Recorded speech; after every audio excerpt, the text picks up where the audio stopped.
What's up, everybody? Derek Anderson, the DA, and this is my review of House of the Dragon episode 2. Pretty good episode. Kind of like the first episode. I think I enjoyed this one a tad bit more, and I'll get to the reasons why. But the main thing I have to say about this, from the first episode, really did a good job kind of setting the stage, right? You know, I had commented on that last one that there's going to be, you can see kind of the machinations kind of starting to set themselves up. You can see who people are and where they're aligning to, and it kind of starts to unfold in this particular episode very, very well. So I definitely enjoyed that, and the best thing about it is so far no woke politics. Isn't that a surprise? Nobody's talking about none of this woke crap. Nobody's trying to push an agenda or a message anywhere in this. I know that the writers said that there was going to be some of that in this, but so far so good. I haven't seen it, and maybe they were just kind of over exaggerating it in their own heads. Who knows with Hollywood these days? But yeah, with the exception of a small line that's kind of talking about, you know, women rulers, so far really haven't had too much of an agenda with this show, so I can just sit back and just enjoy the story. Isn't that something? So this story pretty much is lining up much like the Game of Thrones, except it's taking place in a single house. You have a lot of different people vying for the Iron Throne. So far what it is, everybody's trying to be the heir. You know, the king is already in place, and it seems like he's mostly safe, although there are probably going to be some attempts on his life eventually, because of how things are setting up and how much of a Looney Tune he is. But for the most part, yeah, he's not a bad guy. Seems like most people kind of like him, even though they think maybe he's kind of slow, or maybe he's not too sharp and too witted.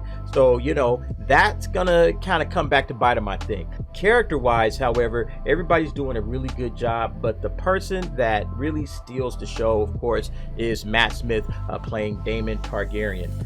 This character is an absolute gem, and if you notice, like when he steps onto the screen, everything just kind of seems to pick up. The energy, the intensity, all of that kind of stuff picks up. You know why? Because he's a well-written character. All right, this guy is an absolute gem of a character. He's the villain, he's the antagonist, and usually when you see the villain and antagonist, that's why villains are so important in stories, right? Because they kind of bring the action to the heroes. They kind of make the heroes do stuff, right? Everybody else in this story has kind of been passive aggressive so far, you know, because they're kind of trying to come in through the back door with being the king and all that kind of stuff. This guy just comes in there and says, give me that egg, I'm gonna go out here and be the king. You know what I'm saying? He's like very aggressive with it, and that's something that we enjoy to see in villain. He moves the story forward, right? The story is just kind of sitting in this kind of a boring, stale position, and then about halfway through, Daemon Targaryen steps on the scene, and boom, all of a sudden we got action, we got intrigue, everybody's sitting on the edge of their seats.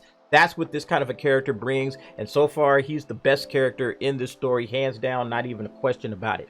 So as the story has moved forward, we know that the king is, you know, his wife died in the last episode, so now it's time to figure out what are we going to do about this whole heir to the throne thing. You know, we got to figure this thing out, because, you know, the people aren't just going to accept any old king. They're probably not going to accept your daughter, even though everybody, you know, bent the knee and said okay. So now the question has become, who's going to be the queen? Who's going to be the queen? And everybody's just kind of making their moves to try to see who's going to step into that role. You got the Valerians like just shopping their little 12-year-old daughter. I mean, that was like the weirdest thing. Such a creepy moment in that scene, right, where you see the king walking with this little child, you know, around the garden, and she's like, yeah, you know, I would make a great wife, and I'll promise you I would do everything that you asked me, and she's saying all of this weird, creepy stuff, and then the king is just standing there like kind of how we were feeling. He was just standing there like, oh, this isn't gonna be good at all. No, I don't feel comfortable with this. And it says, well, you wouldn't have to, you know, I wouldn't have to have kids until I was 14. It's like a 12-year-old or something like that. That's absolutely ridiculous, but that's how things were back in the day. You know, that's how things were. So give them credit for historical accuracy, because kings, you know, they would marry their daughters off in this type of fashion all the time, right? So anyway, that's what I think of the show so far. I think it's really good. King decides that, hey, you know what? I think I'm going to do something for companionship. And who does he choose? Well, obviously, we saw from the last episode, Otto Hightower already started getting those wheels in motion 6 months before, when the king's wife passed away. He said, hey, you, Allison, Go in there, talk to the king, put on your mama's dress, make yourself up, look real good, and just start hanging out with him, okay? And she's been hanging out with him. Apparently they're getting really close. She even gives him a gift, you know, when he broke the little dragon, you know, she had the little stone guys put it back together and she presented it to him as a gift. Very touching gesture. You know, Alicent is playing this Game of Thrones type stuff very well herself. You know, I don't think she's innocent in all of this at all, okay? You know, your dad tells you to go do something, you're like, nah dad, I'm not messing with the king. But she was like, okay, yeah, put mama's dress on, you got it, you know? So the idea that she's somehow innocent, I'm not buying that. Nevertheless, let's go ahead and do what I call the game board. Let's see what these characters, where I have these characters right now in terms of how they are enjoyable, not only within the show itself, but also to us as an audience. So here I go with the game board, and you can see I got Otto sitting at the very top. His stock is on the rise. He has been playing this game like an absolute champ from day one, right? You remember, he's the one that got Daemon booted up out of King's Landing, right? He's off to Dragonstone now, and he also, of course, got his daughter arranged to get with Viserys. So, you know, smart guy. He's been playing this thing well, hanging out as the hand of the king. He's in a great position right now, you know, getting all of his goals, you know, accomplished. That's old pro type stuff. So hats off to old Otto. He's doing his job for sure. So the next, I got kind of like the power couple, Corlys and Rhaenys. So they got their little plan derailed, kind of, right? You know, but you can see both of them are playing different sides of this thing. Like Corlys was working at first on the king, you know, with, okay, you're gonna marry my daughter, but then when that doesn't work, okay, no problem, I got plan B. Let me get Daemon to come on over here to my place, start building up a little coalition of our own, right? And on the other hand, you got Rhaenys. Rhaenys has been sitting over there talking to Rhaenyra. It's like, hey, you know, they ain't gonna never let you sit on that throne, girl. I don't know if you realize that, but they ain't gonna let you sit on that throne. And Rhaenyra's kind of looking like, maybe she's right, you know. Rhaenyra's starting to kind of maybe turn against her own father, who knows, you know. But that's where things are at right now with those two. Daemon, man, let me say, Daemon in this episode kind of gets egg on his face, right? Not literally, you know, he had the dragon egg, and that whole egg heist did not go as planned. But what was interesting about this is at that scene, you could still tell that he has his family's back, you know. Rhaenyra saying, hey, if you want to cut me down, cut me down. He's like, man, I ain't gonna cut you down.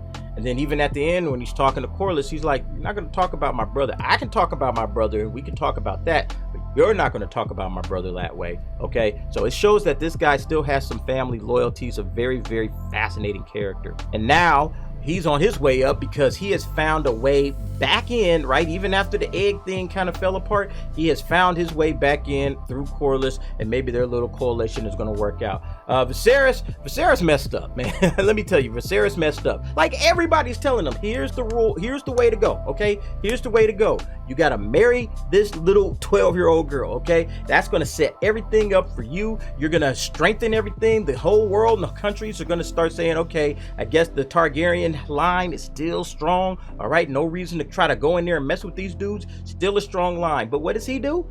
Oh, I'm gonna marry for love, or maybe at least for companionship. So he's gonna get with Alicent. All right, now I'm gonna probably get my male heir. This is awesome. This is great. Looking forward to this. But he's messing with the best friend of his daughter, and you can see when she left out of there, she was none too pleased about that. She clearly expected him to take the smart decision, and he ends up taking the one that's going to be the most controversial, okay? And I'm thinking that Rhaenyra was upset for a couple of reasons. One, because it's her friend, but also this is the dumb move. You can't do this, okay? Now you have made an enemy of Corlys, okay? Corlys was a smart move. Getting with anybody else really besides getting with Corlys's kid was a dumb move. But then there's Alicent. Alicent is hip to the game, right? She's not some little, you know, weak little girl, right? She understood exactly what she was doing every time she was going over there to visit the king. She's trying to get in on his good side, trying to get him to, you know, kind of connect with her. That's what that was all about. You know, like the game that her father was playing, she was playing right along with it, and she played her part well. So Alicent, even though she did her job and she's doing well, but she's kind of on the downside now, because now you get to Rhaenyra, okay? Rhaenyra, you know, she thought she was going to be, you know, the next in line, you know, and she was speaking that way and talking that way. You saw that conversation she had with Rhaenys. He was thinking, hey, I'm next in line. When I'm the queen, this is what I'm about to do. And now it looks like, yeah, we're going to have another heir on the way. You're probably going to be asked to step down at some point, and you're going to have to contend with that, as your little brother and the son of your best friend are going to be vying for the throne. So yeah, this thing is turning out to be very, very interesting. I'm not sure exactly which way it's going to go, but so far, again, the show is really solid. Nothing crazy, you know, in terms of woke politics, no messages or agendas, at least as far as I can see, or at least as far as, you know, obvious and in the open, beating you over the head with it. All right, they aren't doing any of that kind of stuff. If they are, they're doing a good job of layering it into the subtext of the story, and that's fine. I don't have a problem with putting hidden messages, like, okay, we laid this in there real subtle, like, you know, but we're not just beating you over the head with a message. They aren't doing that so far, but we're only 2 episodes out of 10, so we'll see how it goes. All right, folks, but what did you think about episode 2 of House of the Dragon? Go ahead, jump down in the comments, leave me your thoughts and your opinions on that. All right, thanks for watching. See you next time.